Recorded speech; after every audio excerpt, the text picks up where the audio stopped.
What is up, and welcome to Into the Smoke, North America's premier Counter-Strike home. Today I got P. Hollywood, Pat, Davis, D-Money over here. We're going to be talking about all things IEM, all things Counter-Strike. But how was your weekend? You guys enjoy it? Get some games in? I got a lot of games this weekend, and it was actually a good experience. Went on a good little win. Actually, Saturday was like back and forth, but yesterday, Sunday, got a good win streak in. Finished on, I think, a 4-game win streak to end the night. That's a good way to end. That's pretty good. I didn't play too many. I think I pretty much ended up. I might be down. I think maybe 200 points from where I started. So I kind of went down, but I only played maybe 5 or 6 matches. It wasn't a lot. Yeah, mine was a little bit up and down. We went on a massive win streak towards the end of last week, and then the end of the weekend was meh. They don't do losses, whatever. Game's the game. It was a massive win streak, though. You had a good run. I did. I think it was 21 wins out of 23 games. You know, I can't ask. That's for more insane. Can't ask for more than that. Yeah, that's insane. And yet you was only gaining like 100 per win. I mean, yes. Kind of a sham. Yes. Speaking of shams, the VRS system seems to be maybe a little bit broken. That's the first thing we want to hop into because we've seen 100 Thieves make an incredible run in what some people are calling like pay to be in tournaments. They've really only done 2 events, and they have managed to get about equivalent to the VRS core that was purchased for Simple and BC.Game. Now, when you look at those, they're only one apart. You can see from the tweet here, they're talking about what's, this is Thorin's kind of funny post about it, where he's talking about the 100 Thieves mega project is so good because their best win is versus NIP, which is also the best win of the BC.Game core. For me, it feels no different. In the comments of this and many others, a lot of people were discussing, what's the difference in buying a core versus entering in tournaments that you have to pay to be a part of so that you can kind of quickly farm VRS? Or we're just paying for VRS at this point. It is what it is. But is the system just flawed, or what are your thoughts? I don't see much difference between these two organizations and how they went about it. You just have a team that bought a core and then a team that went and bought 3 young, talented prospects that, I mean, you could honestly argue that this is now the core of 100 Thieves, and obviously they weren't on the same core before, so it's not like BC.Game went and bought Saw's core. 100 Thieves bought 3 individual players, but you could argue that that's their core that they're going to try to move forward as their young, talented prospects going forward. So I don't see a whole lot of difference. I think it's been good that they've been able to win and get as far as they have in VRS so far because I didn't think it would happen this quick. But, I mean, we had our season preview or whatever, and I do think that by the end of the year, 100 Thieves will be a team that's competing not to win Tier 1 events, but they'll be a team that is on the fringe of getting invites to all the Tier 1 events. Yeah. I mean, I think the VRS is kind of a sham a little bit. We talked about it before in the past, and it is weird because, you can argue what BC Games did is just technically buying their way in to be able to participate in these or get those slots in at the bottom of the Tier 1. And 100 Thieves wants to do the same way. They're just going about it a different way. So realistically, it's just kind of a little flaw in the VRS system that they're exploiting. And, knowing Valve, it's usually when it comes to things like this, they'll do something about it, but it'll take time. The VRS system is new. So, maybe next year or something, maybe we'll get some changes. But right now, both of these teams are just playing the game. This is the game, sadly, that you have to play if you want to skip and not have to grind out those lower ranks. So it sucks for those teams that don't have the money to be able to do that.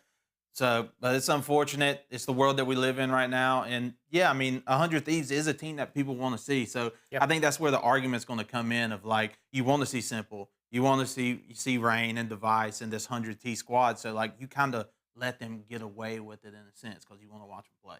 Yeah, to me, it just feels like we really just need to change how we're inviting teams to events. Because, you would argue that this probably pans out better in the end for 100 Thieves because they got the team they wanted, and then they're also able to move forward. And sure, maybe they paid to play or whatever. But on the BC side, it's you can tell that Simple Electronic do not want to play with these 3 cats. Maybe 1 or 2 of them, but not the whole core. And you just didn't get the best version of a team. And what they didn't want to do is they didn't want them slogging down in the lower depths trying to get their way in, but they also didn't want to go with the 100 Thieves route. And it just feels like to get into events, they should probably just have tournaments that have the teams that are on the fringe. They play those tournaments. They qualify in via qualification systems, like what they're doing with the Blash Rio or in Rotterdam and some of those, where you can play in for a slot. You probably should be playing in for 4 to 8 of those lower slots. And that allows it to, hey, if you're currently playing in this IEM season now, but the Rotterdam qualifiers are happening, then cool, you're in an event. You're probably going to miss the next one. That's what happens when you're in Tier 2. It is what it is. But it's in trying to include everybody, I feel like they just kind of made this weird gamified system that doesn't make a lot of sense. it feels bad if you're an amateur trying to make your way in because you're like, how can I compete with this? I qualified to this thing. This other team got bought over here. This team's doing weird stuff over there, and it's like, what are we doing? Yeah, I kind of agree. I think the closed qualifiers is kind of, in my opinion, the best way to do it because I think it just makes sense to have them for individual events and say like, okay, you deserve to earn your spot here because you showed up on this day and beat the other team, not because you got lucky a couple events ago and you beat like a week. Like you could use Falcons played good with Nucleons when they had Nucleons in Blast, but you could argue like a team that has low VRS points, if they were able to beat Falcons, it's a weaker Falcons, they would get a lot of VRS points from that, and it would put them ahead of a lot of teams to get invited to events when they didn't necessarily beat those teams that they're ahead of. They just kind of beat a weaker team that they got a lot of points from. So I think it just makes sense to have the teams face off against each other to earn their spot, whereas it's like a point system. Especially against that lower tier right now, because like if you're just looking at it on paper, it's like that 100 Thieves team versus a Heroic roster seemed like a very, Heroic looked like the better team that day. Yeah. Which is crazy to think of when we're thinking about Device and Rain. But then when you look at the BC.Game roster, they were competitive with FaZe. They were even somewhat competitive versus Vitality, more so than a Heroic would be. Mm-hmm. And it's one of those like on the eye test, they don't look like they're one team apart on the VRS rating. Yeah. And they might be, and I mean mathematically they seemingly are.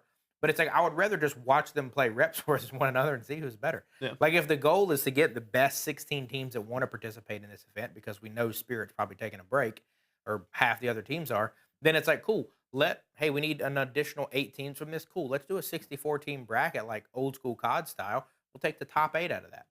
Do the first 4 that make it through on a winner's bracket, then the last 4 that make it through on a loser's bracket double elim, and then you get to see more of those teams play each other. Mm-hmm. Because what I don't think you get a lot of value of is like, sure, BC.Game could get ran over by Falcons tomorrow. A lot of teams are going to get ran over by Falcons tomorrow. 100 Thieves would probably get ran over by Falcons tomorrow. But if they're all playing like similar skill set opponents, then it makes sense. Because to me, some of the 100 Thieves wins are versus literal jokes of a team. Mm-hmm. And then some of BC.Game's losses are also against jokes of a team. But then there are some really good teams in there. Like there's Ill Will in there. There's Eyeballers in there. There's some really good rosters that are kind of lurking down there, but we don't get to see them that much. Yeah. I guess to play devil's advocate, I just thought of this when we were talking about the subject. One thing I think that could happen if you have just the qualifiers for every single event is like certain teams planning on gearing up and only focusing on these certain qualifiers because the parent event or whatever is the higher prize pool event. So then you're like you're like Thunder Picks and you're like a little bit lower important tier 1 events. They might just kind of get pushed to the back burner and just forgotten about because the teams don't want to put all their energy into focusing and preparing for that event when they can qualify for like ESL Pro League or something that's like a big time event. So that's one thing I thought about. Yeah, I mean, there's pros and cons to each side of it for sure. Yeah, I don't know. I think it's a tough one because I mean, like you said about getting to see these other tier 2 teams play in like some sort of qualifier. I think like on paper that sounds great, but I just like it just doesn't seem very logical for any of these tournament organizers to do anything like that of that nature. It just doesn't seem like it's worth the cost to run all that, even if it is purely online and just streamed. That's what we're doing for the first part of Pro League. Yeah, no, and that's what you're saying. We're getting that for like what's considered a tier 1 event, and we get that out the rip. So it's like, what are they going to do for something that's much less? Because the views would definitely be less, and that's no offense to them. That's the unfortunate reality. It's like we all got to start somewhere.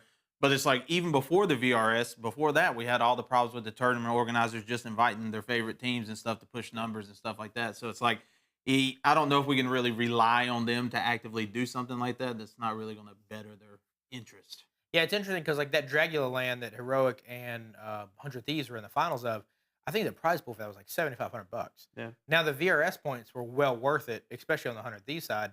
But it's like, dude, that's a $7,500 prize pool. Like obviously the ESL prize pool is a whole lot more, but like the first part's online. That Dragula land was in person, physically there, right? Mm-hmm. I think there's space for a lot of those, but to your point, it's like if you're running one of those local lands, 100 Thieves probably made that event a lot more popular. BC.Game would make that event a whole lot more popular. JW and Eyeballers would probably make that much more popular. So it's like you do kind of, it feels like those teams would get leaned on, but also like if you're an amateur player coming up, like could you imagine a young opera you get to play BC.Game and you just smoke simple? Like that could make your whole career. Mm-hmm. And those moments are good on both sides. Now, sure, you should get rolled by simple, but you also could make your whole career in one game. Yeah. Sure. I mean, but we're just relying on names at that point. Those names won't always be there forever. I mean, that's just No, for like sure. right now. Sure, the tier 2 is a little bit more exciting because you have the 100 Teeth down there with Rain and Device. You have Simple with BC.Game. JW, tier 3. look, I love JW, but I don't think he's pulling nowhere near as much weight sure. as those guys. But yeah, it's like if they're not there, the it's so much less. Like, so many more people care about tier 2 right now just because Simple is there with BC Games. If it wasn't for that and it wasn't for 100 Thieves, it's the same old, same old. Nobody's really looking down there for anything until like a surprise happens at like a major or something where one of them pops off and then they get a little bit of attention from that. Not for sure. I agree. The other thing too, speaking of teams that haven't been able to win in a good while and are basically falling into the tier 2, this is really dope stats, and this is kind of all of the top 20 players and what they have done in the past. We'll call it 2 to 3 years. This goes through the top 20 from last year's HOT standings, and then you can see their last win, and then you can see the date in which they had it.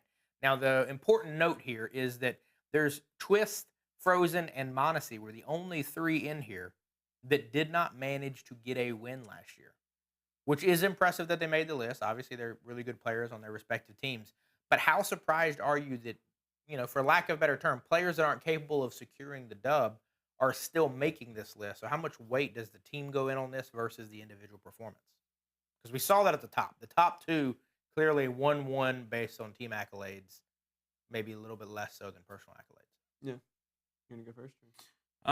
Yeah, I mean, Counter-Strike's always been a team game, and I think that's the biggest aspect. I think there's really only, like, I guess you could argue maybe one player that is above that regard, and it's Donk, most likely, because, like, he carried Spirit to a few wins in there. Yeah. But other than that, it's like, it is a team game. So, like, yeah, you have Monacy on there. I mean, I would put him as, like, the best-rated player out of those 3. Sure. And, like, he doesn't have a win, and you have that roster. I mean, that just goes to show how much it's not about just your particular firepower. Like, it's very important. It's about your IGL. It's about your team calling. It's about your strategies making game. And, I mean, to me, that just seems reasonable, but also sad at the same time to have somebody like Monacy who's getting put in the top 3 players of the year and yet still can't get a trophy. You can say that you don't like Kixon. It's just insane. I mean, I think we've made it clear on here that Kixon has not done the greatest job calling for the Falcons, and it's shown. How many times do we have to watch them make historic fails when they are like a 5v2 planted the bomb and yet still lose? Like, how many times do we have to see that before we say,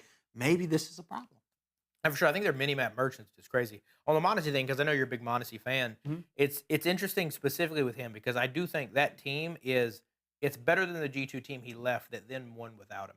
And that team is better than a lot of other teams win. And I don't know if that's because the Falcons aren't, trying to win lower level events or, maybe Monacy, if he played better in a few finals, maybe they do have a couple more wins. But it is impressive to still see him in the top 5 player rankings in the world and not being able to secure those victories. To me, I think that probably should hurt him a little bit in that regard.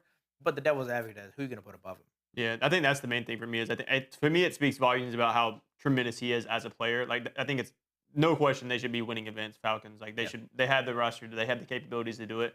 But I mean, he's definitely top 3 player in the game. It's him, Zywoo, and Donk. They're kind of levels above everyone else in my opinion. So they're like always going to be really in the top 3, and we've seen that for the last multiple years in a row.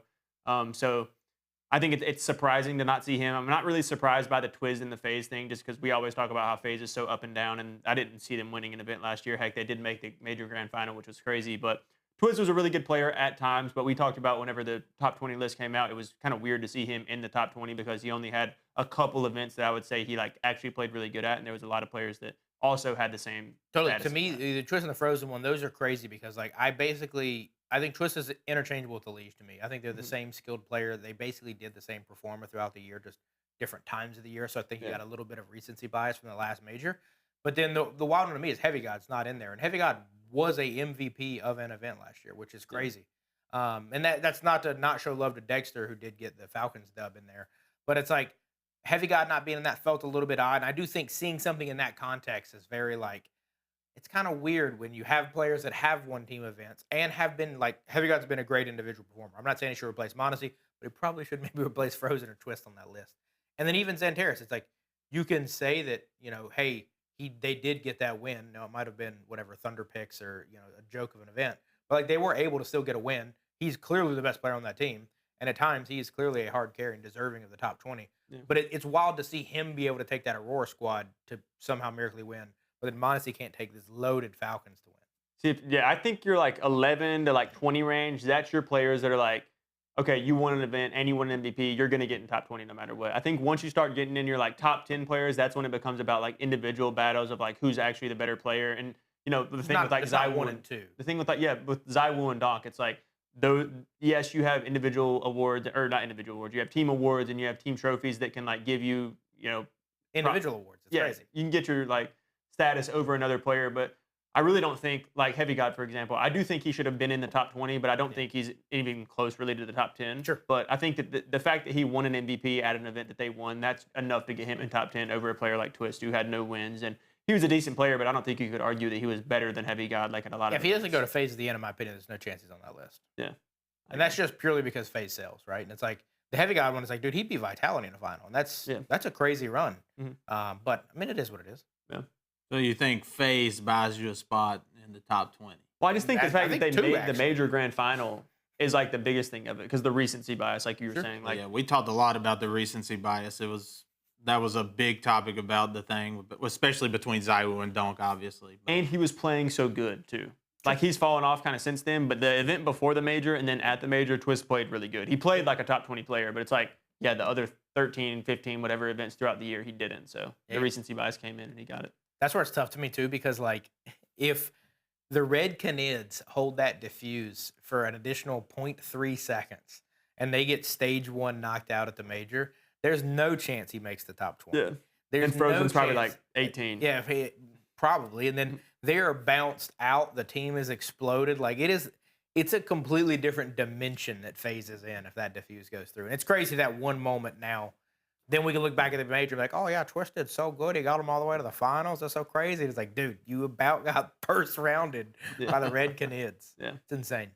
Speaking of insane, though, the next one we want to hit on is talking about the Foot roster. Now, they come from the NAVI juniors program, and a lot of those players have stuck together for a little bit.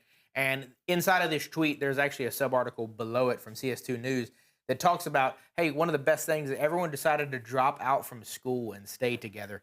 One, I'm not saying this is professional advice that you should drop out of school to play Counter-Strike, but I do think it is sick, and I also think that, like, these dudes are probably like the bond between them has got to be crazy. Yeah. Seems like they've been playing together for a while. It's nice to see the success that they've been having in recent events. I know they're playing actively as we speak right now against Passion UA, but I think they're a really good team. We've seen them be a Giants herd. They've taken down Furia. They should have taken them down again at the last event. So it's exciting to see them kind of entering kind of into the upper echelon of teams. But I don't know if they'll actually. The thing that will be interesting to me, because we talked about their loyalty here, staying together, dropping out of school, playing together, trying to come up as a unit together to the top. Will they stay together and enter into the top teams, or will we see them bought out by some of our big dogs? That's how we normally see it happen. So I think that's the interesting thing that I look at. Yeah, I think that's an interesting question because that seems to be kind of the motif for the scene is like the lower teams, specifically heroic. But, you know, you bring in some talent, you hone it in, you bring it up, and then somebody comes in and offers you a nice fat paycheck from the top teams to take them off your hands. But, yeah, the college dropout thing, I think that's, yeah, I don't know. I don't think that's necessarily the smartest thing to do, but I think it makes for a cool story. Yeah, so it's like, especially if their dreams do come true and, you know, they are a tier 2 team and they have been on the up and up. So, I mean, it's looking pretty good for them. But, you know, with the fragile state of esports players and everything, I mean, this could be like a drop in the bucket and then it could just all be over instantly. And that sucks if they don't have anything to fall back onto besides just maybe trying to make a streaming career or some sort of like I do think so this it's unfortunate. is, you know, and I think we've talked ad nauseum about this all the screen. We may be the biggest NA bias group we can be. But when it comes to European living versus American living, I do think this is probably more understandable in Europe in the sense of like over here in the US, it's like very like you have to be successful. You have to do this. You have to go to college. You have to buy a house. You have to blah, blah, blah, blah, blah, right? Where it's like over there, it's like, yeah, dude, you're 16, 17, 18, 19 years old. You're going to get this shot one time in your life. Like you should totally take this opportunity because college will be there in a year. It's going to happen. You can wait a couple of years to go to college. People change their careers all the time in their late 20s. Who cares? You're only going to be a phenom at Counter-Strike for a short period of time. We've seen on the FaZe It thing, after the age of 23, the FaZe It level 10 started to fall down a cliff. By the time you're up in the 30s with us, it's like, dude, you're a unique little butterfly. It's like us and Fallen are the only ones left, and we're not in level 10.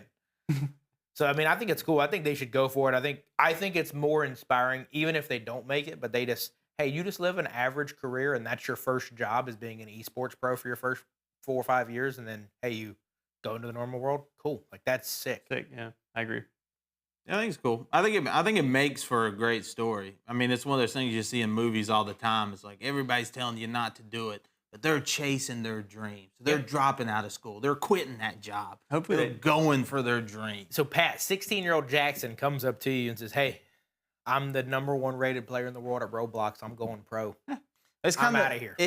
I would be for it because it's a little different now, and I think that's where like the mentalities be switching around. Because when we were younger and playing video games, and we had our little tournaments, you know, the little MLG, little game battles. Yeah. It wasn't seen as a career back then. It was just like it was a hobby. It still is a hobby, but it was like you did that, and it's like, oh, it could be fun. Maybe you could win a couple $100, and it's just kind of exciting and stuff. You never thought of it as like this is a full-time career I could do here. It's the same with like YouTube and all that. It's like back then, it's like the hindsight wasn't there, so it's like, oh, this is just a fun little hobby. Who knew you could be making millions of dollars off of it years later? Probably would have changed the perspective of a lot of things going on back then. No, 100%. I remember in college when I first started playing, that was 2011-ish in Black Ops 1 in Call of Duty. And it's like, I literally would not tell my family. I did not tell my friends because I was like, these people are going to think this is the dumbest, lamest thing in the world. That I'm like skipping class and skipping work and all this other stuff to go play video games on the weekend. And also, we were only playing for like a couple grand at the time. It wasn't insane. Yeah. And by the end, it's like $500,000 tournaments, and we're like, okay, this is real.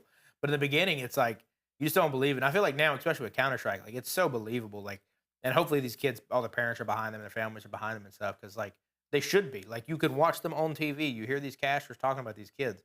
You know, talk about a kid's work ethic later on when he gets like a real job. It's like, here's the commentator bragging about him for 30 minutes about how hard he practices. Like, that's kind of a cool advertisement. Yeah. I don't know if Wells Fargo is going to really care about the commentator glaze them up, but I get what you're saying. Yeah. Yes, sir. That's true. I hope this team blows up and just destroys Vitality and takes over This the is the new Vitality. dynasty. This is the foot era. This is foot the- era. That would be crazy. It would be. It's got It'd to be a start dream somewhere. come true. It would be. It's got to start somewhere. Make a documentary. Speaking of dreams come true, imagine this. You are just playing on a Saturday afternoon, just some ranked games. You're an average player, you know, a slightly below average player. You're playing in a 7, 8, maybe 9K lobby, just having a good night. And then all of a sudden, there's this guy on the other team. He sounds kind of Brazilian. And he starts clicking heads. And then, you know, about halfway through, you just decide to tell him, he asks you, you know, do you think I could go professional at this? And you're like, dude, you're 9K. There's no chance you can go professional at this. Well, plot twist, it's Fallen. And he's just absolutely bodying kids, playing with his buddies. Like, I think this is the sickest thing in the world. Like, personally, I think this is one of the coolest things I've ever seen. Just hanging out 11K in Premiere, not even on FaZe It, just in Premiere, just absolutely demoning kids. Yeah. I think this is sick too, dude. This is like a dream scenario of being like a pro gamer. You're hanging out on a Saturday where you're not playing in stage one of the events. Or you're like probably just practice. You're just chilling now with your buddies. You're like, yo, let's play some Premiere, and you all queue up and just kind of troll them with everybody. I saw another clip where he was spectating one of his buddies play, and his buddy, like a guy's swinging him, and the dude pulls out a flashbang right when the guy swings him, and the guy actually doesn't kill him instantly. They like get in an intense battle, and Fallen's just sitting there like, what am I watching? And it's just probably a funny perspective to be sitting there watching it. No, 100%. Yeah, this one's like it's probably gonna be a big gray area for most people. I mean, I think what he's doing is there's nothing inherently wrong with it. He's playing with his buddies. Unfortunately, I'm sure his Premiere rating is very, very high, so he probably cannot play with them. On his main. Yeah, like on his main account. So unfortunately, he has to go down. But obviously, this is going to draw in a lot of angry people on the internet who are just mad because I'm sure, like, it's all fun and games, right? But I'm sure if you're on the other team, and Falling's a specific case. If they're big Brazilian fans over there, yeah, they might not mind that they're getting rifle stomped by Fallen. But, you know, most normal people, they're going to get beat by that Smurf, and they're going to be upset because they just lost 300 Premiere points because somebody's Smurfing. But, I mean, I think you should be able to play with your friends, unfortunately, and, like, they have these things where you can't, and sometimes you got to go down lower. It happens. I think it's all fun and games. People take this stuff a little too serious sometimes, but I bet there's been a little bit of backlash on this. Yeah, my thing is, like, when I look at it, it never seemed like he was sweating. He was, like, having fun, playing with pistols mostly, like, you know, messing around with a scout and having a good time. Now, that's not to say that him with a pistol is not better than most players in the world. 100%. I'm not disagreeing with that. But it is one of those, like, Dude, even if it was me, if I'm playing against a dude, first of all, I'm not going to believe it's Fallen for sure. There's Yeah. no chance I believe that. But if there's some way he can convince me that he is in fact Fallen, that is an awesome moment. Yeah. Like, it is super cool to be like if I could play with, Simple, Donk, any of those guys, Zywoo, anybody. If I'm playing a lobby with these guys and they're smurfing with one of their buddies in real life, first off, I'm going to be like, yo, your friend that sucks, I want to be friends with this friend so we can do this more because now I want to be on your team because this is awesome. And I think it's like, it just gives more people exposure to the thing because we see people in games all the time with pro names, pro pictures, and all of the stuff. And it's like, dude, people want to play with these guys. They want to see these guys in the real world. And like, he's having fun. He's asking these people, you think I can go pro or whatever? And these dudes have no idea the legend that they're playing with. I think it's better, like you said, knowing that you're playing against like Fallen or something like that. Like if you're just getting stomped by a random Smurf that you have no clue who it is, it's like can be aggravating. But if you're sitting there and like you say, he types in something in chat and can prove that it's him, like he links his stream and you go and click and you're like, whoa, this is actually Fallen. Yes, at that moment, this game's chalked. We are not going to win. Even if this game gets close, he can just turn on a switch and we lose for sure. But it gives you a feeling of like, I'm playing against a guy that I watch play every single weekend, that this is a once-in-a-lifetime opportunity. So it's a cool perspective to be in. It's also one of those where, like, even if he's, like, 3K'ing with a Glock, it's like, oh, wow, this is what it feels like. Wow, this is it. And what's bad is when you look at him compared to most pros today, it's like, dude, Rops and a lot of these other guys absolutely body him all the time. And it's like, the guy that's getting bodied is absolutely bodying us. Yeah. This is crazy. I also think it's cool because it puts that perspective and scale. I agree. Yeah, I don't know. Like I said, I don't have a problem with it. I think it's all good and fun. He's playing with his friends. That's just what we do. I mean, it's a normal human thing. Okay, your friends. Unfortunately, no matter what group you're in, some of your friends are going to be better than your others. And and there might be a gap, and you're going to have to fill that gap in gap's some way. greater than 10K. Right? And I respect that he's not trying his hardest because obviously, if he was going full on Furia mode on them. It probably would not be as interesting or funny or cool, and it probably wouldn't be as fun for him, So it's best to just have fun with it. Yeah. And that way it's not as bad for them, but it's cool all around. Yeah.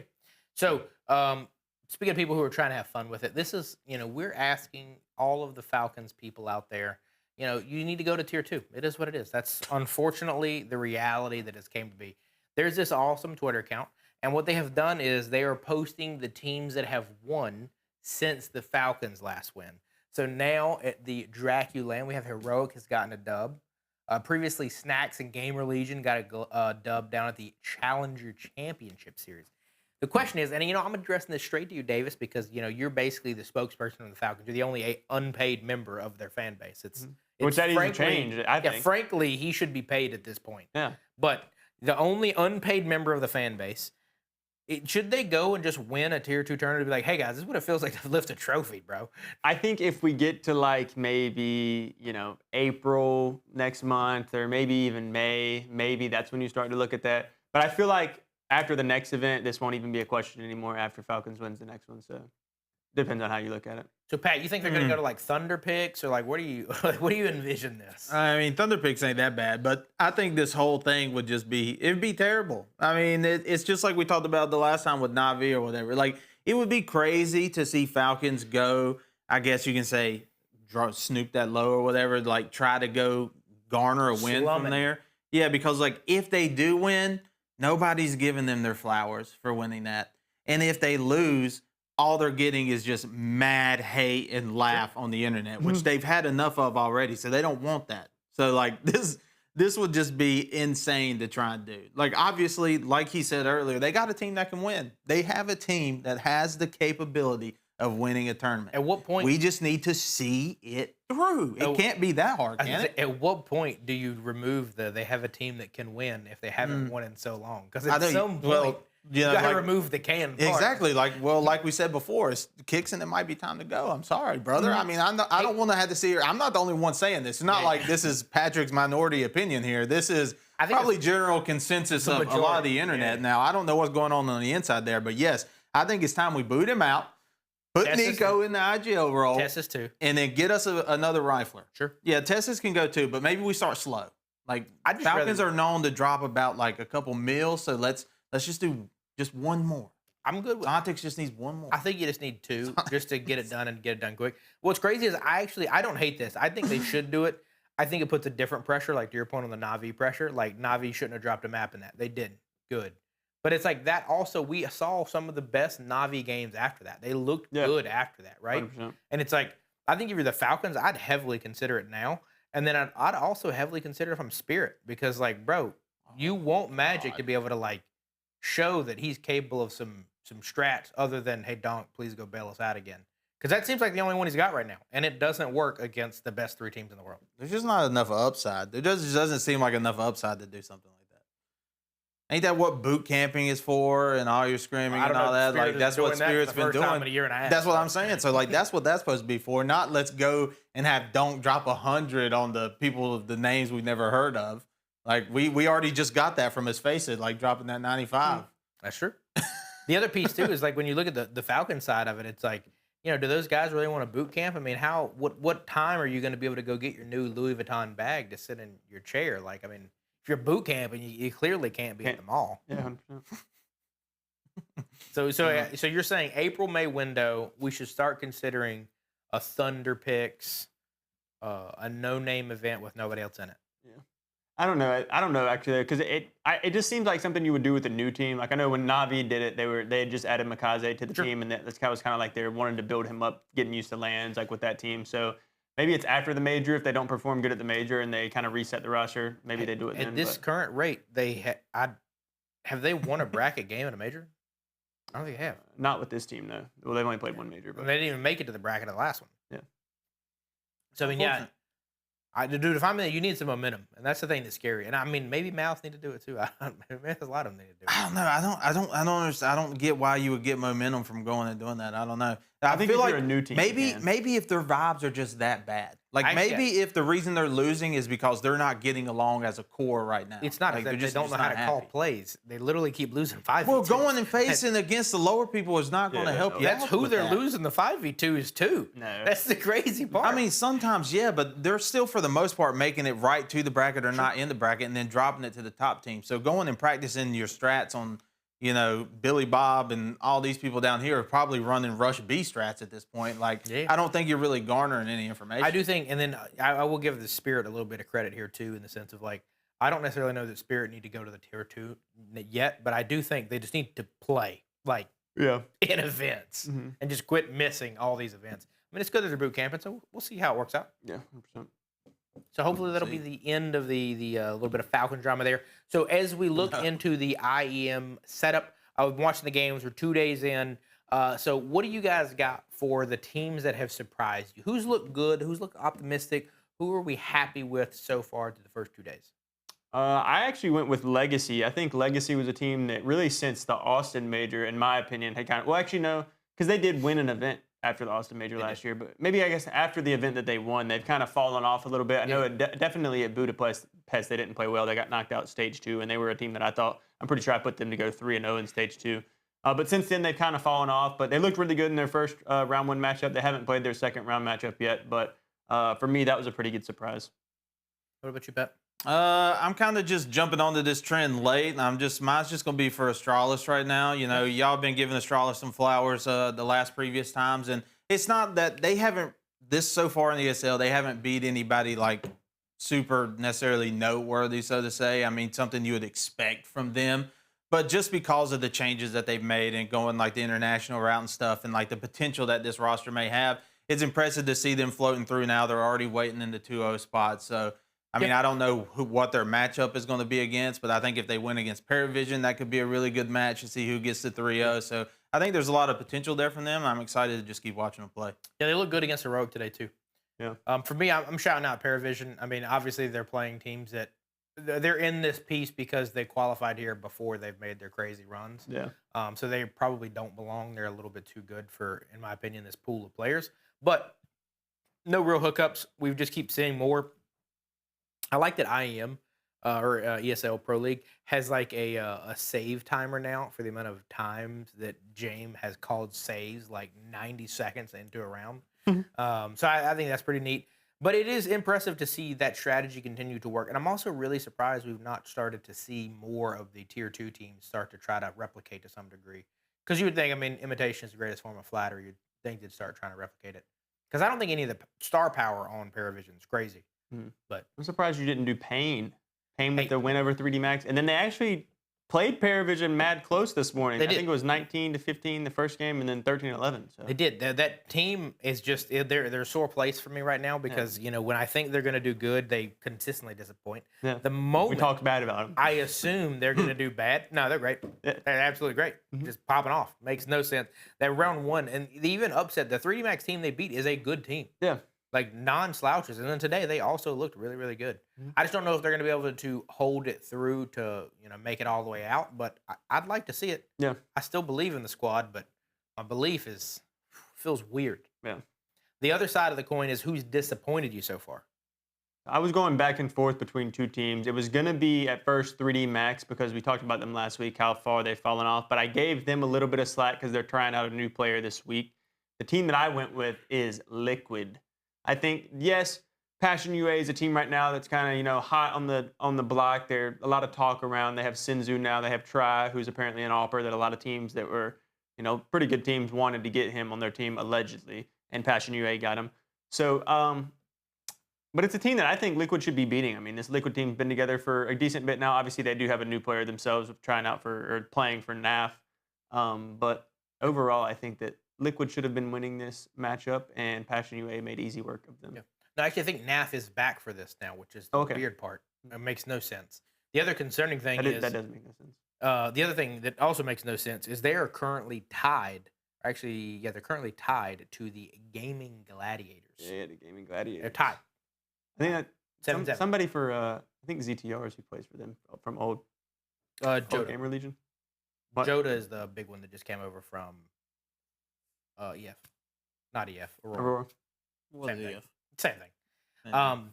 But yeah, I mean that is a concerning one. I think TL's looked dicey the whole way through. Yeah, and it just feels like vibes feel bad. Ultimate is ultimately inconsistent. Alige is your only real hope there, and I don't know. It just feels like he doesn't really have the heart anymore. It's like he just knows it's a failed He's project. not enough to, in my opinion. He's a great player. Don't get me wrong. He's probably the best American in the scene right now, but he's not enough to carry your team. Hey, go to NRG with our boy OC and make a run. What about you, Pat? Well, I also put Team Liquid, but I don't want to talk too much about them. We're gonna talk about them a little bit later on. So we'll just keep it at that. Yeah, they've not been doing very hot, and it's not just this tournament. It's been plenty. They have a roster that it should be doing at least slightly better than what they're doing, but it is just underperforming factory over there right now. Yep. Yeah, for me, it's a hard split, right? Because on one hand, I want to say NRG because the Great American Project that I thought we would get to see, this team could make a easy run into at least the next stage. And now they're staring down O2. They could be getting elim'd in soon as tomorrow, which is insane that this team is so inconsistent with their form. And the other side is NIP as well. We were joking about it earlier with that's the best win that both 100 Thieves and BC.Game have gotten. But then we've seen them this event, and they've looked absolutely terrible. They lose to a legacy team, and then M80 comes back on them as well. And it's like, what are we doing, guys? Yeah, the last couple of events, NIPs looked a little bit shaky. I think that they were a team at the end of last year, after the major. They were a team that we both talked about seeing a lot of uptick from them. And if they could keep building on that, they have good players, Kaspersky, Snappy. They have a bunch of good players that have been around the scene for a little bit now, but they just have fallen flat a little bit. They're just not putting it together, especially when it matters. I mean, when you look at that 03 pool, it's like, it's crazy to think that we have, for lack of better terms, a bunch of teams that are not used to making it out of stages that make sense to be in that O2 category. Like you have the Simplify team, you have the Game and Guardians are most probably going to be there, assuming Liquid beat them. But there's a reality where we have NRG, Liquid, and NIP in the O2 category fighting to go home. And it's like, what weird, sad reality have we came to where that's the case? Yeah. I also saw a video this morning of Daston or whatever the coach from Paravision that was the VP coach for so long. He was doing a VOD review basically of the it was Legacy and NIP match, and it was the overpass, and he was focusing mainly on Wrinkle, and he was showing the just crucial mistakes that this team is making by not just reading situations right, the macro sense of the game of like playing correct positions whenever pressure points on the map are not taken. And so whenever you could listen to him talk about that, you can really tell the system that he's building in Paravision and how these players are really bought into making sure they don't care who pops off, they don't care who's in the power position. They just want to make sure that someone's in the power position. And he was highlighting how NIP is struggling a lot with that right now, making sure their players are in the correct position, kind of they're playing a lot for themselves, not for themselves necessarily, but trying to make the all-star play when the play that's simple for them is right there if they just play the correct angle. 100%. It's like logical things, like when you're on CT, not pushing and letting them come to you, so you hold the angle. And it's like just watching those mistakes. It's obvious. You hope the pros are doing it all the time, but it's also crazy when you see them not do it. Yeah, not just in our Donnie little just fundamentals. Yeah, 100%. So who do you think has the ability to make a run? Because as we look to stage 2, my bet here is when I'm looking at the stage 2 teams, we're going to have Furia, Mouse, Spirit, Aurora, Navi, Mongols, FaZe, and B8. Personally, I think FaZe and B8 probably aren't going to make it. Yep. And then I'm going to guess a Mongols or an Aurora. One of those two probably don't make it. So we probably got 3 slots from this first stage that could make it to the bracket. Who are we thinking could fit that bill? Make a little bit of a run. Are we giving R3? Yeah, our 3. Okay. All 3. Mine are locked in. Go. G2. Yep. Paravision. Foot. Okay. College dropouts. Ayo. Playing Kanye. Yep. Yeah, I mean, obviously you have to give it to Paravision and G2 since they're the ones in stage 1. I guess that you feel that technically shouldn't be there, but I'm not giving up on NRG. This is their FaZe moment. You can't do it now. This is their FaZe moment. They're moments away from being eliminated here, and they're going to turn it around and bring it back. Hey, we had give us listed a show. We had Go listed all the way to the this grand final. because of And NRG lose. and M80 in here. We had listed as this is an event where, hey, no Vitality, no Falcons. If America has a shot to win a big event, this is probably a good one. as good as it's gonna get. The fact that ESL Pro League doesn't have those 2 teams, and if they could somehow do it, that would do wonders. That would probably, in my opinion, that would be the second biggest win from NA Counter-Strike behind the Boston Major. Totally, that'd be the beginning of the second renaissance. Yeah, 100%. Like, Yeah. I mean, I'm huffing some serious cope here, brothers, for this to happen. But like, I believe, I feel that. I believe. I think I'm gonna go with G2 and Paravision making it out as a win, but I'm gonna probably go with Astralis as my third. Yeah, like that too. I think that there's a lot of good teams in this pool. I like Foot a lot. I actually think most probably out of those 4, only 2 are gonna make it, and then we'll probably get maybe a surprise one. The biggest one for me is I think B8 have really, really inconsistent. I can't imagine they're gonna be able to survive to the bracket. FaZe as well. And then, I mean, you got Mongols, Navi, and Aurora. I think those teams have at times looked like they deserve to be a top 5 team, but then also at times look like they should be blown up and never play together again. I actually forgot about Astralis. I would be tempted, in my opinion, to replace G2 with Astralis personally. Sure. Because I think Foot and Astralis both could not going to say easily. I think it would be a hard match, but I think both of those teams could definitely beat G2 in their current form. Yeah, there's been the weird thing, especially about this first stage, is I feel like a lot of it is coming down to inconsistent opping, and it's just weird in the sense of like you're seeing players miss very easy shots. Like Ultimate at times looks lights out, Ultimate at times looks awful. Some Papayas at times look lights out, at times looks awful, and it's like it just feels like if some Papayas has a bad map and Heavy God can't carry you, G2 could lose to a lot of teams. Yeah. I mean, Hunter can, I think, make incredible calls, but like when your players aren't hitting the shots, it's irrelevant how good the call is. Yeah, 100%. So moving on to the next bit, we're going to have our all chats. We're going to be diving deep today. Pat, you have told us that there is an imposter among us style. That's right. I'm hitting the button in the middle. I'm calling an emergency meeting right now. Okay, and it's about Team Liquid. Okay, that's why I didn't want to speak up much when we were kind of pooping on them right there a minute ago. But Team Liquid, to me, are an imposter. They are a team that everybody looks at as S tier, and like, yeah, they're sitting at around like 15th or whatever, but they're a team that, like, if you look at them on paper, they look like they should be good. They deserve to be in the S tier. They deserve to be here going against these teams, but they're trash. They're literal trash. And I'm sorry, Elite, our American Warrior, but like, they're just trash. They don't deserve to be in S tier. I feel like they are just slowly rotting away into the tier 2. Like akin to a FaZe. I don't think they deserve to be 100%. Here. They've somehow snuck their way in and have been able to cozy in the bottom half, and it's like everybody forgets they exist or something. They're absolute terrible. Ultimate is god awful 90% of the time. That's just facts. Shuhei, I don't even know if the man's gotten over 18 kills in the past 7 months. Okay. Probably not. Nav, well, I don't even know what's going on with this situation. He's out, he's back in. Are we getting rid of him? Are we not getting rid of him? Who knows? Elige, America's sweetheart, but The only dude, good one. he's good sometimes though. Sometimes he's good, and you have that old Elige back from like 2018. You know, that old school, and then other times he just looks like an old man out there who can't shoot for nothing. I like the It's FaZe. just sad. I like the FaZe comparison. I think that they are basically the same as FaZe without the content. They're more of your like the Liquid name. That's why everybody looks at them and says like, oh, they should be competing because like this is Team Liquid and they compete in a lot of esports. But I look at it and this team kind of looks like we always say with FaZe, kind of like a retirement home. All these people are a little bit past their prime. They're kind of has-been players, but they're players that when you would look at their roster, you would think, dang, this is kind of a good team. They should be a tier 1 team. But when you watch them actually play, they just can't get it done in the big events now. It's crazy to me. I was just pulling this up. The last time that Liquid won Dude, it's so long. was ESL Pro League Season 11, Yeah.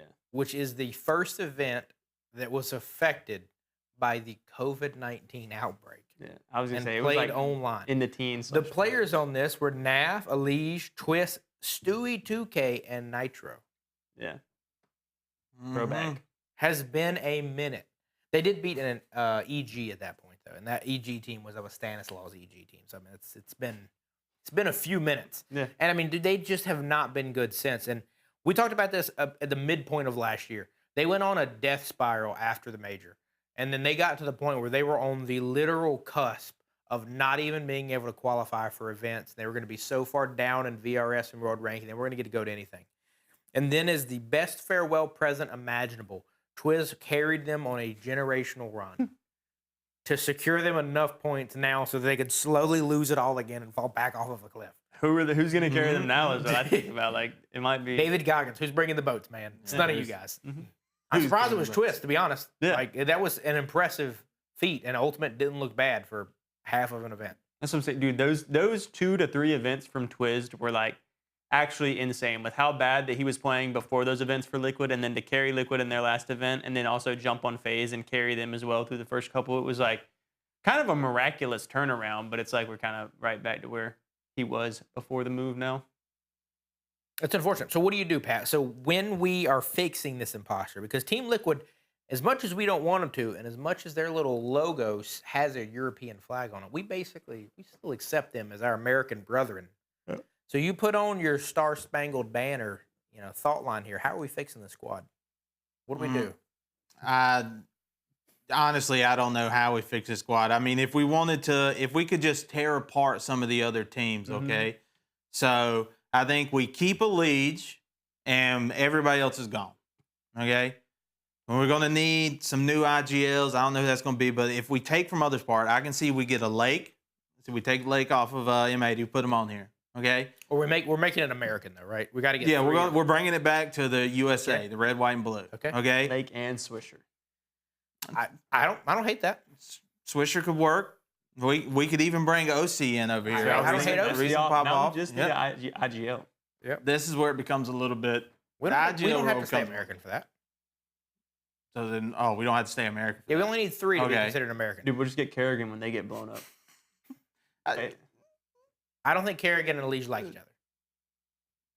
I'm reading the room. I'm going to assume they're not that close of allies. Yeah, he wasn't friends enough for the Friends clan. Yeah, So he got kicked off. So I don't know who our last spot could be for our IGL, but maybe we'll gladly accept Kixon when he gets kicked off of Falcons.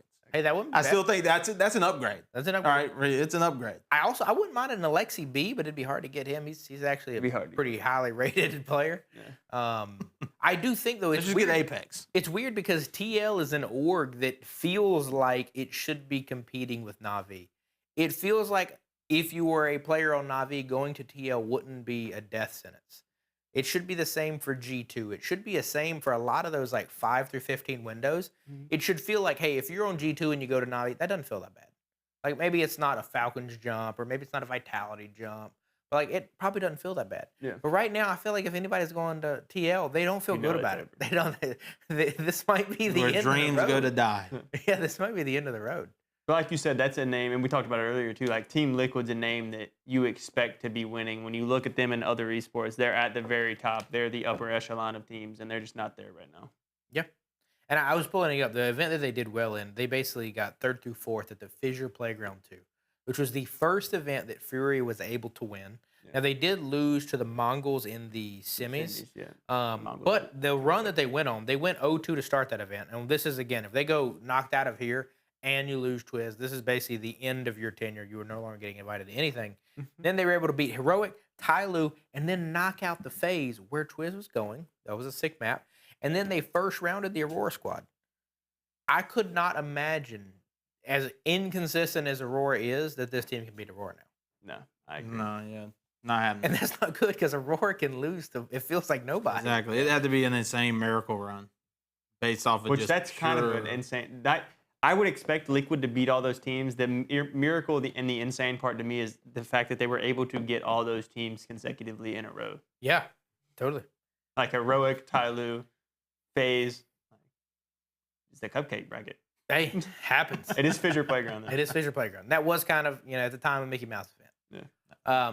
And I don't know. I want to see more out of Liquid. I don't want this to be the end, but it feels like we're pretty close to the end. Yeah. But hey, for sure. That's why changes are meant to happen. That's what off seasons and all this stuff is meant to be. And remind me again, what did they do in the off season with this roster that was very tumultuous? Nothing. Okay. But now they're maybe doing something with NAV. Maybe, allegedly. Maybe. He kind of didn't, and then he did, but then... Maybe they thought that would make him, be good again. Yeah, hey, we're going to fire you if you don't. Well, I quit. Oh, we didn't see that coming. Can you come back? He was a top 20 player at one point. He was, and that one point was probably... back when you only had to drop 10 kills to be in the top 20. Hey. Times have changed. Hey, old gets man. There. So, next up, I'm going to be talking about what I think is not at all a controversial take at all. And that is, you can read it here.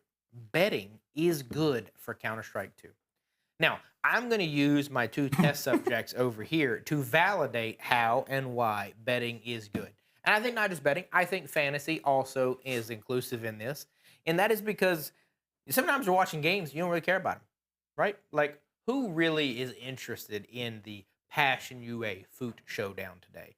You know who's the most interested? The person who has over under 10.5 headshots on a player. That person's real interested in that game. That's true. You also, whether it's fantasy or gambling, either one, again, practice as you feel safe given your personality. You're going to learn the player names. You're going to learn intricacies of teams. You're going to learn matchups.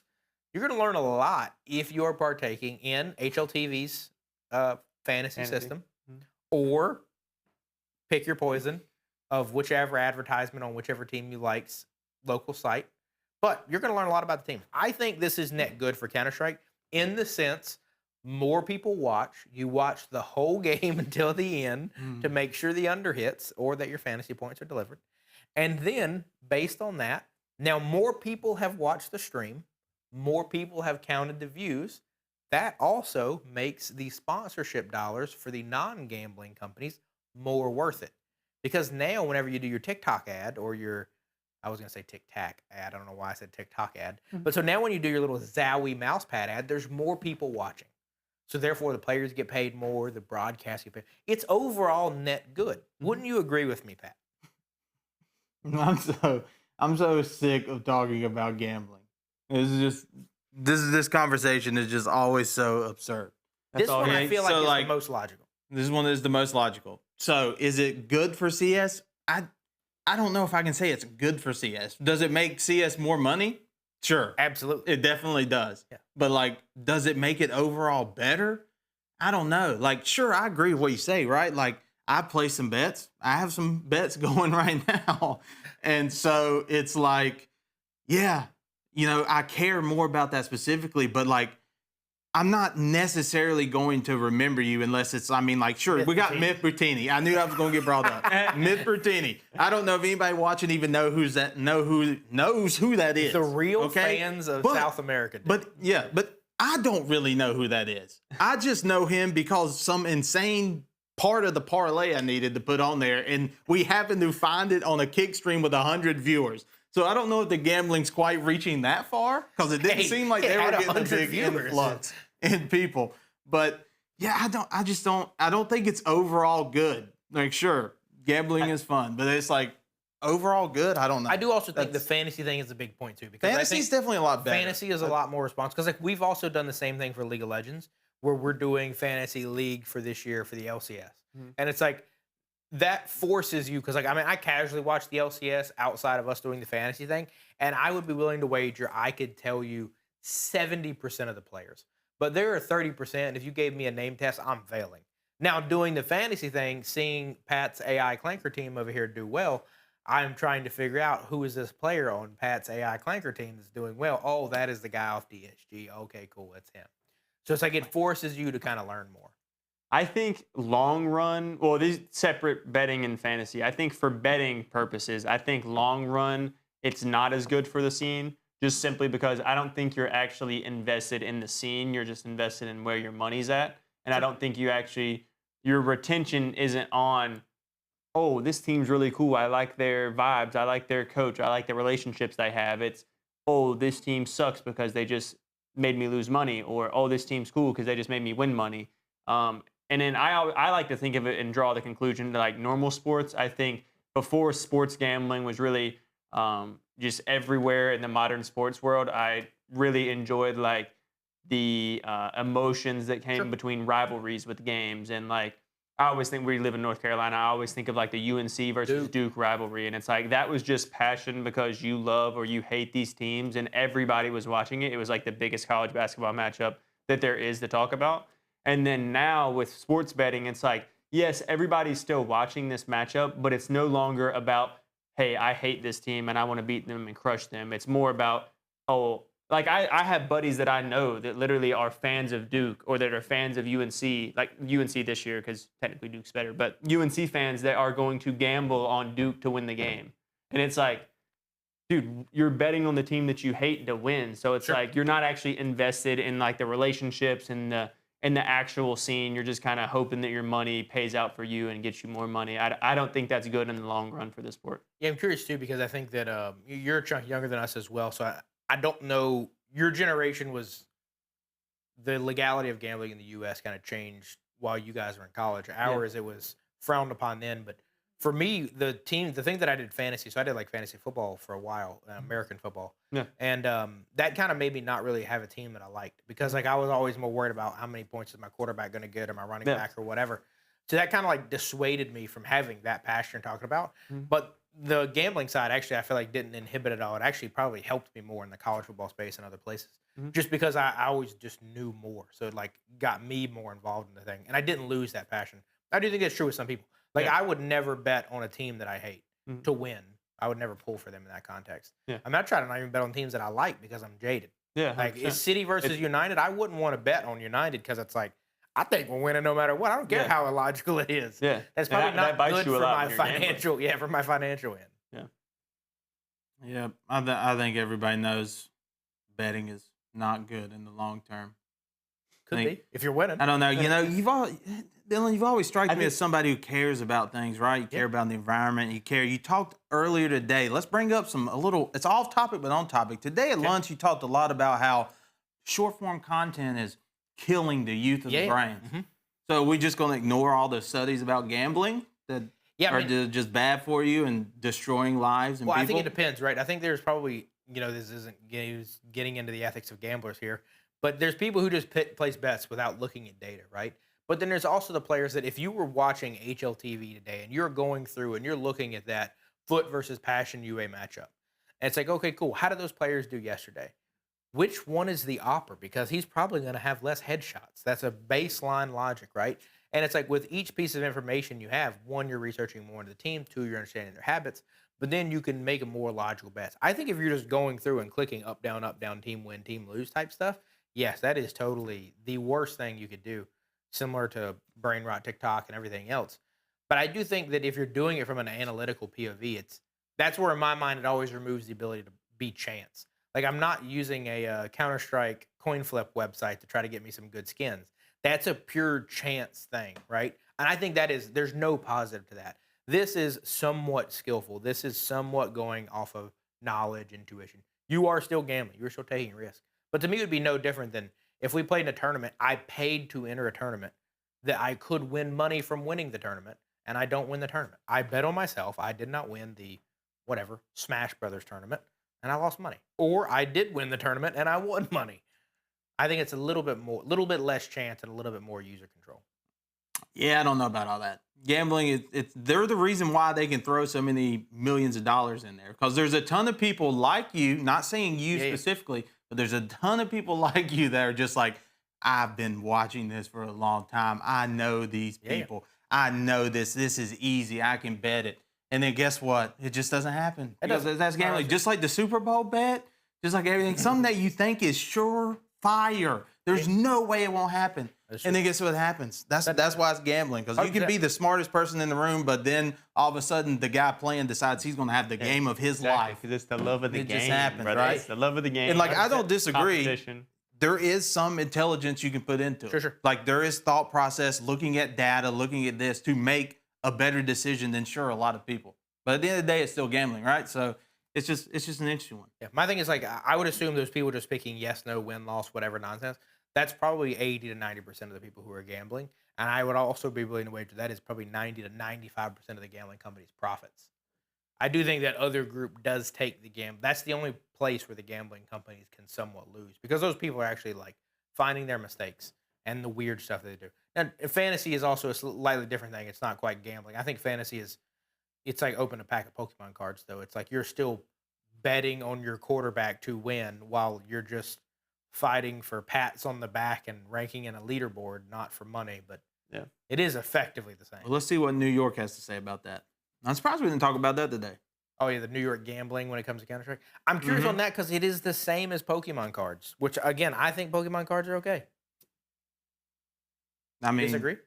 I mean, that feels like kind of like a loaded question because I think, yeah, sure, Pokemon cards are okay, right? But if you look at it at like base value, because like as a kid, I loved Pokemon cards. Yeah, you probably like Counter-Strike cases too. But back then, Pokemon cards didn't have this insane value that they do now. So it's kind of a weird ground because it's like neither did the CS case, opening the cases back then was for the love of the game, so to say, not the Pokemon cards, playing the TCG. Like maybe you just like the artwork. As where now you have all these problems with scalpers and all this, and they're just trying to turn profit with it. So that draws that different conclusion into it now, where it's just like it's at that weird little middle ground.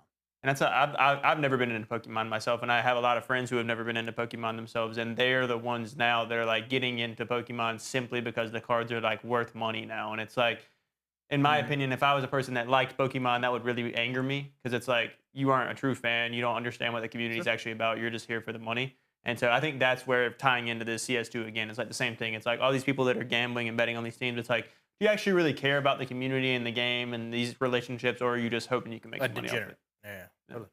And for me, the case difference is like, I think the cases versus the packs versus the Labubu blind picks versus the whatnots, all of those things to me, like it's the same piece. And I don't disagree. Those factors can happen, whether it's scalpers on any end, whether that's people hoarding Dragon Lores or whether that's people hoarding crazy Charizards.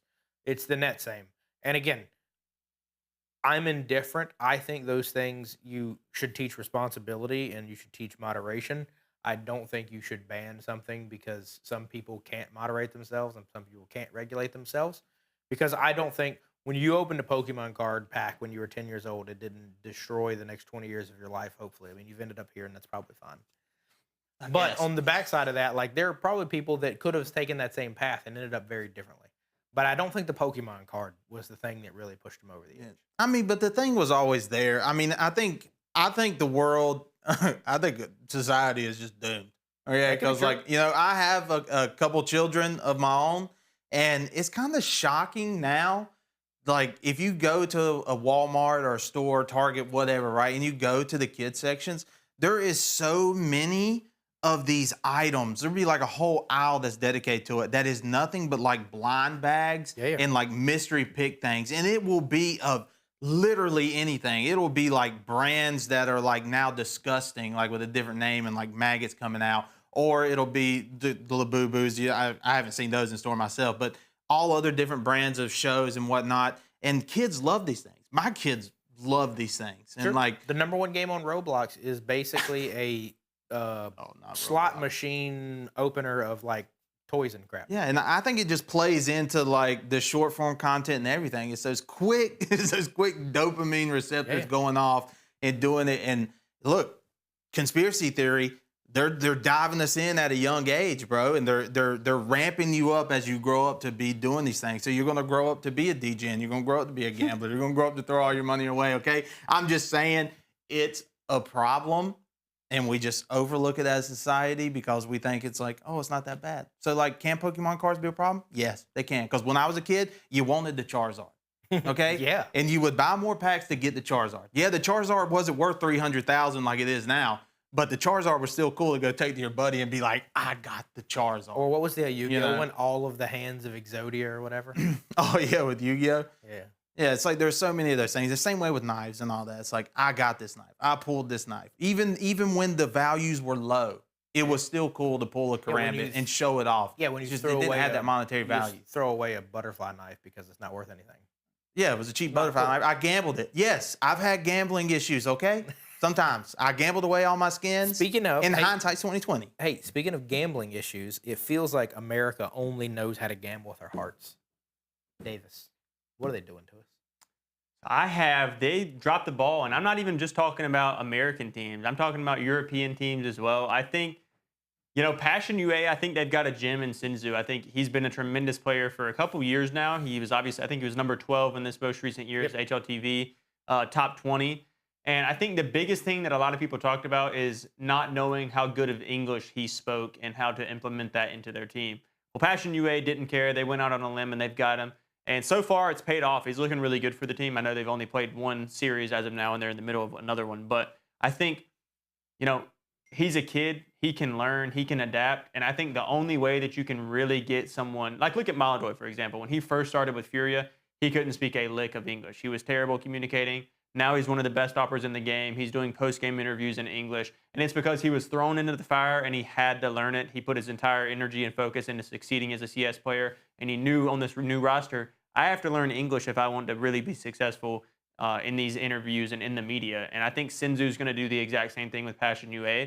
So I think a lot of these teams really dropped the ball thinking that he wouldn't be able to implement into their team just because he doesn't know English. And that's a thing that he can easily learn. It's like, you can tell he's a good player. Good players know how to read the game. Even if their language isn't necessarily good, you can work on that and they'll get to a point where they can be good. Yeah, to me, it's depressing because it's wild that an American team didn't take a chance on this. Because, like, no offense to Passion UA, like, I would look at them the same way I would look at NRG, the same way I look at M80, the same way I would look at, I should look at TL in a brighter light. But it's surprising that we get opportunities given to players like Jacob and Brokey and players that are a little bit less refined. And it's like, I'm not saying those players are bad. Same thing with Tanir.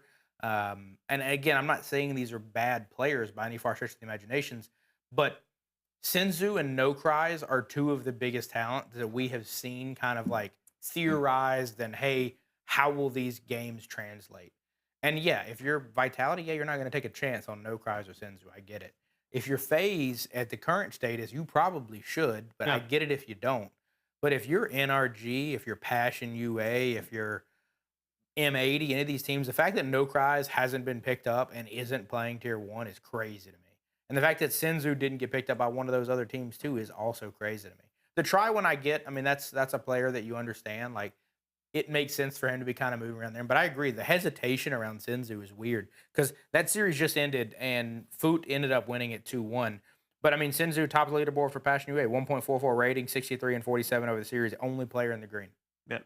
Clearly, he's not the problem. And it's not very often you get a player like this available on the market is the main thing I want to talk about. Because we talked about No Cries, for example. He's a tremendous talent, but he's never played on a main stage. We don't know what he can do. This guy's made a major grand final. He's played on Mongols that has won events. He's been the best player on that team. That doesn't come along very often to be a player that you can actually pick up and bring into your organization. You see a lot of players, like you said, Tanir that's getting moved around, players that are coming from Tier 2, making their way up to Tier 1. It's rare that you see a Tier 1 player who's at the top of his game become available. Yeah. And it's like, even when you look at like Zwei going to Paravision was like, okay, cool, that makes sense. Like, hey, it's James' project. They're trying to do this thing. Yeah. Zwei at times didn't look that good on Spirit. But it's like Senzu, who looked way better on the Mongols versus similar competition, it's like, I don't know. I thought he would have had a little bit more hype around him. I thought he was also not playing maybe due to mental health issues, and maybe that scared a lot of teams away. Yeah. We don't know, but like it does in hindsight now feel like a lot of people drop the ball. Yeah, especially if he continues to play like that, it'll be a for sure drop ball, and it'll be a diamond in the rough for Passion UA. Yeah. Yeah, I think there is just that cloud of unknown, which is the problem. Like we don't exactly know, like why leave the Mongols to go venture elsewhere? Like any of these teams that you're going to join down here, at least for the Western specifically, you're downgrading pretty heavily. You know, at least the Mongols, like sure they don't get that many wins, but they're at least making it to brackets. And you're going to a team where you're lucky if you're making it out of stage 1. So it's an interesting one. So I just don't know what the dynamics were with him leaving and everything. And I think maybe they know these things, which is why there's been kind of this hesitation. Because when we were building the Team Liquid roster earlier, like Senzu could have fit on there. We could have threw him on there. I think that would have been a pretty good fit for him, and that would probably elevate Team Liquid a lot.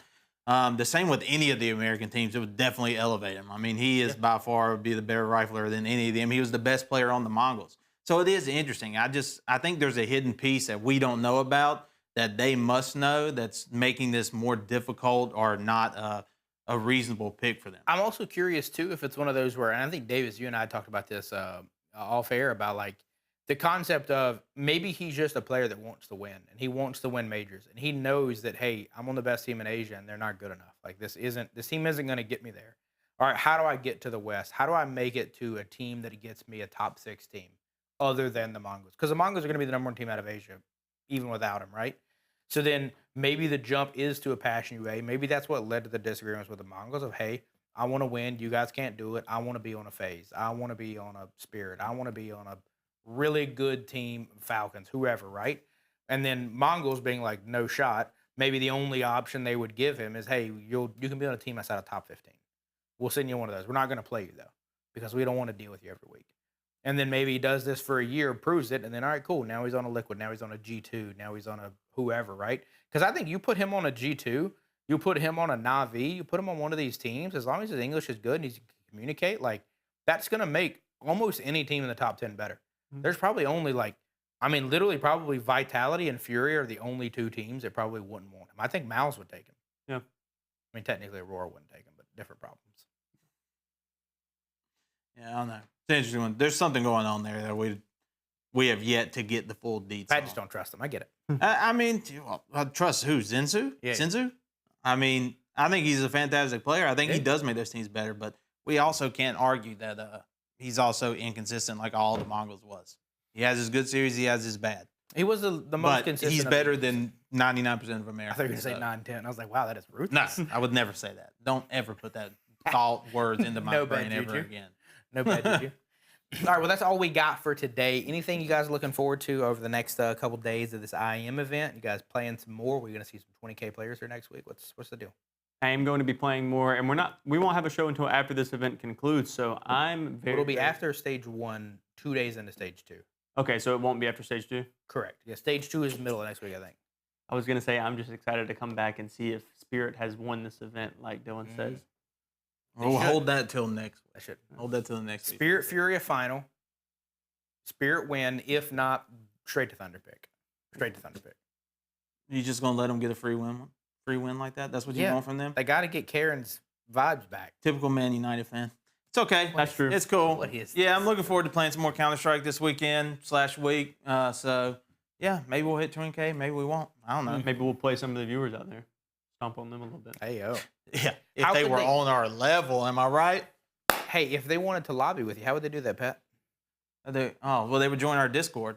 Of course, the glorious Discord. Be sure, link will be down in the description below. Come join us for all things esports and gaming related. And also, we're there. You can play games with us. You can hit us up. Be our friend, please. We like friends. Yeah, Pat needs more friends.